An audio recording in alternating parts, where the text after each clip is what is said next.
Sono sempre meno le donne impiegate nell'isola, aumenta la difficoltà delle giovani a trovare un posto e chi ha un lavoro è già in età avanzata, con una popolazione femminile ulteriormente invecchiata. È un'analisi pesante quella pubblicata da uno studio dell'Ufficio Statistica della Regione Siciliana in cui in Sicilia le donne occupate, il dato è relativo al 2018, sono 489.536, 9.000 in meno rispetto al 2008.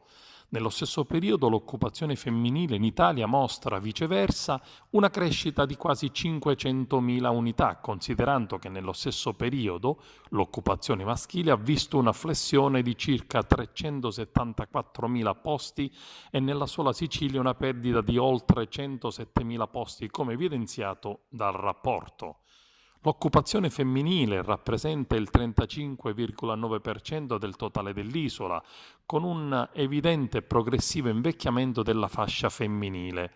Rispetto alla popolazione in età da lavoro, la difficoltà a trovare un'occupazione, presente già nelle giovanissime, si accentua nel confronto con il resto del paese. Del decennio le donne che cercano e non trovano lavoro sono passate da circa 103.000 a quasi 157.000, con un incremento del 52,4%, ed anche in questo la situazione del titolo di studio, rileva sempre il rapporto, non garantisce il raggiungimento di una posizione lavorativa conforme alla qualifica raggiunta e che il trend di domanda insoddisfatta dell'ultimo decennio risulta in crescita per tutti i livelli di istruzione.